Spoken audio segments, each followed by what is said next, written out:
Hello everyone, I'm forecaster Nathan Kitchens for your updated convective weather video forecast. Sorry to get this update out so late this evening. The camera I use to normally show myself in the corner of your screen here, that camera, the battery is dead and I didn't want to take time to let that battery charge. So unfortunately you won't see myself in the corner for this video forecast this evening. And to start off the video by taking a look at the Storm Prediction Center severe weather outlooks over the next few days. For this evening, we had that slight risk in place from western Texas and southeast New Mexico. This does extend upward through western Oklahoma into parts of central Kansas and parts of northern Missouri and southern parts of Iowa. Now, of course, as the sun continues to set, we will see that threat diminishing, but we have seen these cells, pretty impressive cells, producing some very large hail in western parts of Texas this evening, and storms showing some rotation as well.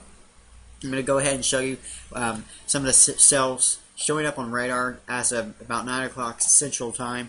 We have a pretty good cell here just east of Fort Stockton. Now, a couple of minutes ago, the storm was showing a pretty good, even stronger hail core, but we continue to see this pink shading here. That's where we do have the potential for large hail in this cell. And even a rotation showing up right here as well. And we do have that tornado warning in place for this area. Again, Fort Stockton points to the east and southeast there. And also a few more cells here. Really good hail core here in this cell here east of Balmoria. And just north of the Pecos area, we do have a pretty good cell. You see a little pink area here where we do have the potential for a little bit of hail in this storm. Now, I'll go ahead and apologize here for my voice being a little off tonight. My allergies have been a little rough over the past few days, so my voice is a little bit hoarse tonight, so just kind of bear with me with this video update here. I think we'll get through this here. The slight risk for tomorrow is in place across central and western parts of Texas. Areas such as Lubbock, Texas, Amarillo, Texas, down through San Angelo, I should say. Those will be the areas that we need to watch for a few severe storms on Tuesday. And once we get into Wednesday, we will see that severe weather potential setting up from central Oklahoma through parts of central Kansas and northern or southern parts of Nebraska. So you can kind of see here that generally speaking, the same areas will get hit over and over again with that severe weather and stormy activity throughout the week ahead. Not only are we watching the potential for severe storms over the next few days, but we're also watching the Atlantic force system, the low pressure system developing here that could potentially become a tropical system, believe it or not. Taking a look at the National Hurricane Center outlook for tropical cyclone formation here in the next 5 days, we have that yellow circle, this hatched area right in here off the southeast coast of the U.S. And this is where we could see that we have that they put out a 30% probability that we could see a tropical cyclone develop later on this week in this area. Now, the big question is this going to be able to become a tropical storm, or will it stay in subtropical mode?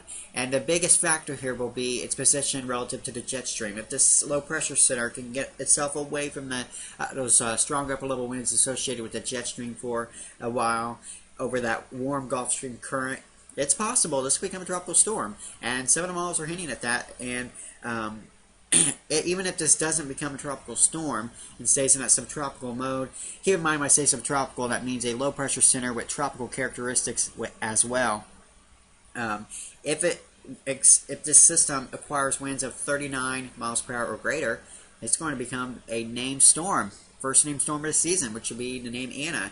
So pretty interesting to see this setup quite early in the season. You know, obviously a severe hurricane season, I should say, begins on June 1st, and in fact it's early May.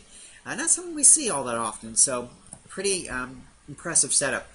So it'll be interesting to see what happens here throughout the week as we continue to get fine-tune this forecast a little better once we get towards the middle part of the week. And the hurricane hunters will be flying into this storm as well by the time we get to the middle part of the week. Get a better idea of this evolving storm system. Now, taking a look at the overall setup for this week, we have this boundary today that's set up here across from the Great Lakes down through the northern part of the Ohio Valley, down through the Plain States. This has been the focal point for shower and thunderstorm activity. And a very active setup here today across parts of western Texas.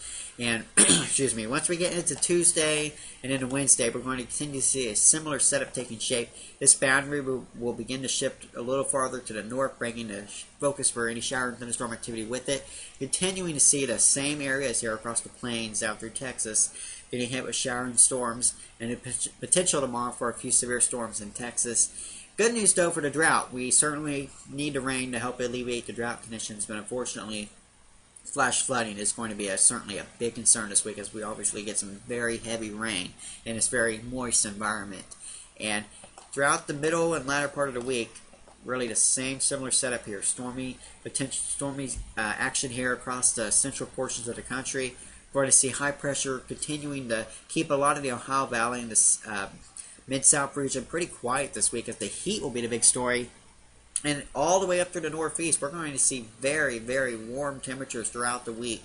And in fact, believe it or not, by the time we get to the weekend, it's going to get just downright almost hot across portions of the Northeast. And in fact, Boston, Massachusetts could come pretty close to the upper 80s to near 90 degrees, believe it or not, by the time we get into Sunday. So, Boston, Massachusetts, an area that's been so cool, the temperatures, in fact, just a couple days ago they had the first 70, and now today they had their first day in the 80s, and believe it or not, they could get awfully close to 90 degrees this weekend. So we've got a pattern that's just completely flipping around here, straight into a summer-like regime for a little while here, as this upper-level regime remains in place. Very warm temperatures across this central and eastern part of the country. And now, obviously, the focus will be later on in the week. Wednesday, Thursday, and Friday will be the system developing out here just off the coast of the southeast United States. Again, questioning whether or not this can become a tropical storm, but nevertheless, this will bring rip current threat across the southeast coast here. And the models are really varying on where the system will track, where it's going to eventually kind of make landfall here. The Canadian model is much more robust with this system. It is bringing it into a tropical storm territory big time here, and brings it onshore into parts of North Carolina, while a GFS computer model I'm showing you here brings this system gradually onshore towards Savannah, Georgia by the time we get into later on Friday and into early Saturday. So the models are really struggling with the track of the system, the timing of where it's going to be. So we continue to need to fine-tune this over the next few days. But again, the National Hurricane Center has put a 30% chance that this could become a tropical storm. So be watching it closely throughout the week. And once we get into the weekend, this upper-level region will gradually, slowly be in the process of breaking down. However, we're going to continue to see it ramping up here over the Northeast. We're going to see a very warm weekend for Mother's Day weekend setting up. Again, like I said, Boston has the potential to get very close to 90, believe it or not, by the time the weekend is all said and done. So a very warm summer-like setup for the Northeast and the eastern part of the country. We're going to see a system pushing through the central plains here. Good chance of severe weather on Saturday across the central and southern plains. And once we get into Sunday, this system will be pushing a little farther to the east. As we head into Sunday and into Monday, this ridge will be gradually breaking down. So eventually we're going to see an increased threat for showers and storms across the Ohio Valley, down through the Mississippi Valley and the Mid-South region. And that will be followed by a return of more seasonable temperatures by the time we get to early to middle part of next week. But again, seasonal. We're not talking anything too cool. And it looks like within a few days we might return to above normal temperatures later on next week. So overall, looking like a pretty warm pattern setting up as we head through the middle and latter part of May across the central part of the country here. Now, obviously, I talked about the potential for some severe thunderstorm activity on Saturday across portions of the central and southern plains.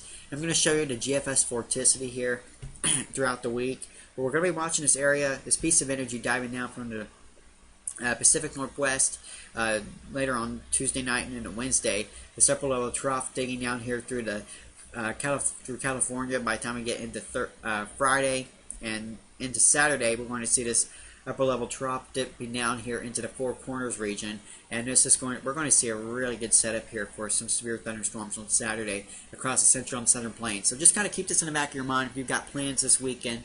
Definitely want you to be aware that the central and southern plains look to be targeted by a good chance of some severe storms. So a lot to talk about this week. Of course, we have the severe weather potential for several days across the plain states, and also that system that's bringing a lot of buzz right now in the weather community.